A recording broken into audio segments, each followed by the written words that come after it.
good to be here this evening, particularly in the company of Sir Nicholas Shahady and Peter Fitzsimons, great players of that great game. I was always a pretender in that game. I always thought I could be a contender, but I was like a Mark Ella brain trapped in a Kim Beazley body.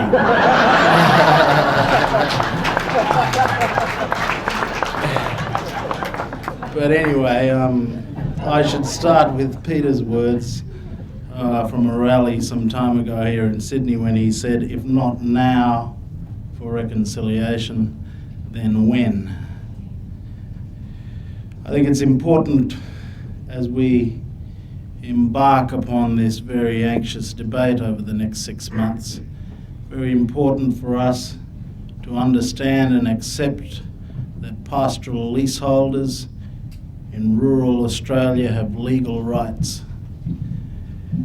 They've got legal rights that deserve and entitle them to protection under the law.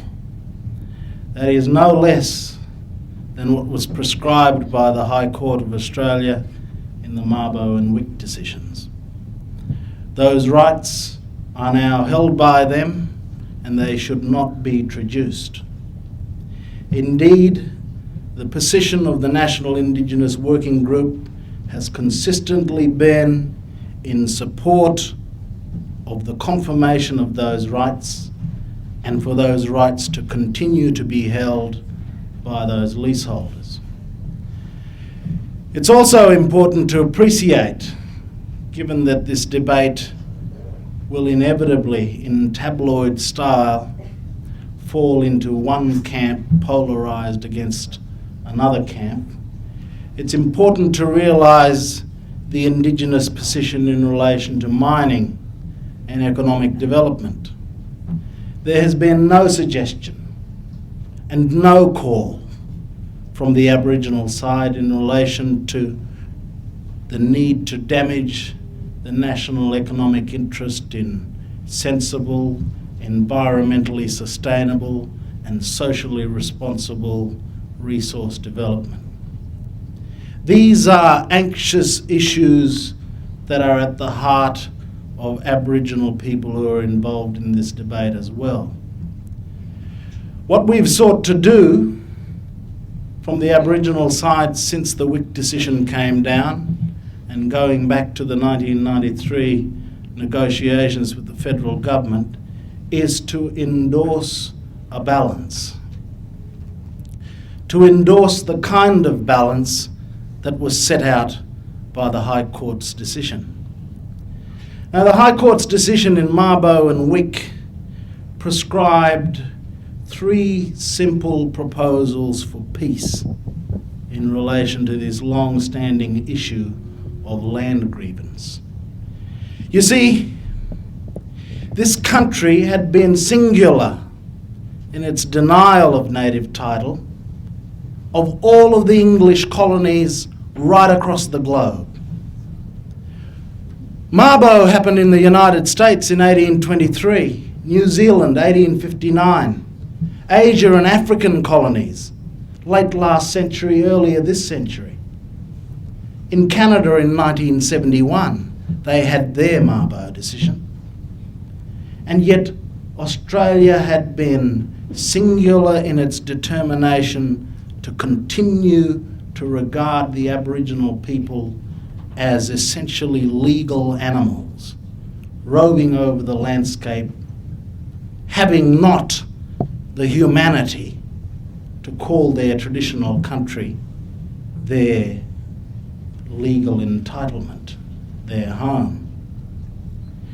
So 3 June 1992 came very late in the day. It came very late in the day and it attempted to address this great lie of terra nullius.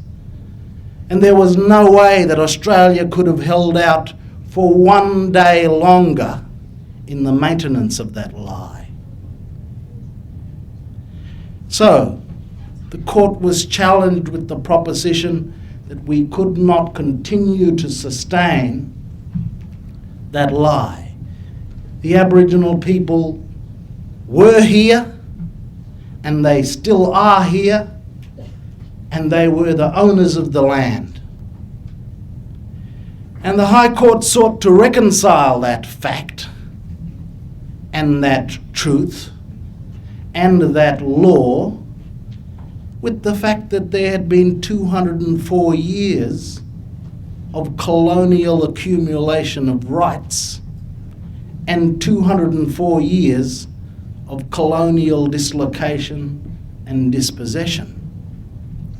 How was the court to prescribe a reconciliation between these two great competing interests? One of original entitlement and the other of colonial accumulation. Well, the court set out a very simple formula in the Mabo and Wick decisions. The first pillar of the Mabo case, a pillar that is not enough understood in the Australian community, is the white land rights pillar of that decision, which basically maintains that all of the colonially accumulated rights cannot now be disturbed under Australian law. These rights have been accumulated. They represent the sad accumulations of history, but we cannot now revisit those titles. They are vested in the colonists and their descendants. The second pillar of the Mabo and Wick compromise put forward by the High Court was for the court to say that whatever is left over, whatever was not accumulated, whatever was not granted, should now be immediately available to its traditional owners. So that was the black land rights aspect of the High Court compromise, which said these remnant lands should now be available very late in the day, but in accordance with law. And the third pillar of the compromise maintains that there may be some categories of land in relation to which our judicial elders have told us the land must be shared. Pastoral leases and national parks represent that middle category of land in relation to which the court has prescribed coexistence and sharing. What more elegant compromise? What more just compromise? What fairer compromise? What more civilized compromise could ever have been struck by anyone in this room desiring justice and peace? You see, the compromise put forward by the High Court maintains that no Australians should lose their legal rights in order for us to come to a reconciliation. The white people can keep what's theirs. The Aboriginal people should expeditiously get what's been denied to them, and there should be lands in relation to which there is a sharing. And of course the High Court said that in relation to the sharing, if there is an inconsistency between the two titles, then the non-Aboriginal title prevails over the native title. Now that was the prescription for peace. That was the balance put forward by the High Court. The 10-point plan represents a destruction of that balance. And we've all heard the evil lie about the need to swing the pendulum back to the centre.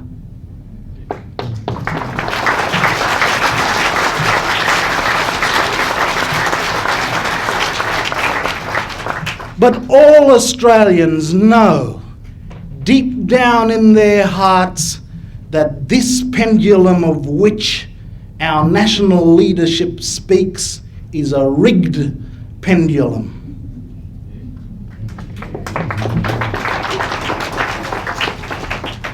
It's going to destroy our greatest opportunity for settling what we all know at the end of the day is a fundamental source of division between the old and new Australians, and that is the outstanding issue in relation to land justice. Until we implement a fair reconciliation in relation to land justice, then all of our anxious desires for peace will be forlorn, will be in vain. And we have in our hands the possibility of putting this issue to rest. We can bequeath to these kids down the front and their children the possibility of an Australia that never has to argue about land rights. Because the High Court has armed us with the very apparatus to do that. It's going to be a hard struggle because the forces of misinformation and propaganda about the correct location of the pendulum, about the lie that Aboriginal people are going to have 78% of the country under a veto, and I'm going to wave maps on national television to that effect.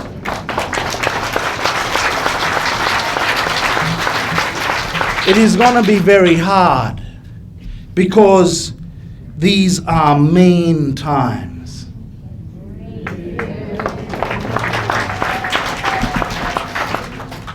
These are mean times when political life in this country is based on encouraging the lowest denominators in our fellow Australians.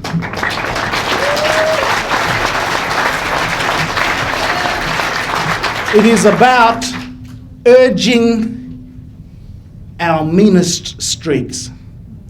It is about encouraging our silliest prejudices.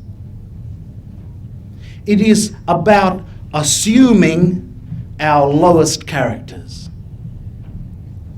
But we're only ever going to prevail in this debate, and it's not just a debate about the narrow issue of land justice.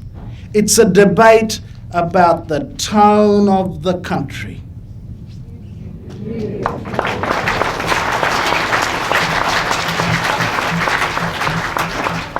We're only ever going to prevail through positivity.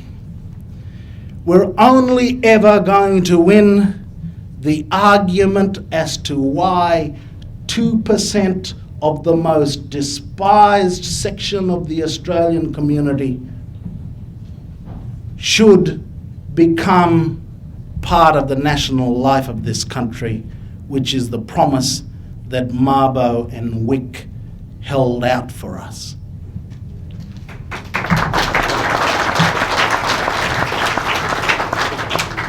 2001, the glorious Sydney Olympics. These are goals, and this is a time frame for us to put some things right. We only have 2 years, but with positivity, we can prevail. Because within our grasp are the very ingredients for us to come to an agreement about these things and chart a direction for the future. But we're never going to do that as long as we allow the voices of misery to prevail. And I look forward to the support of all Australians to ensure that the 10-point plan does not pass the federal parliament in its currently putrid form. Thank you.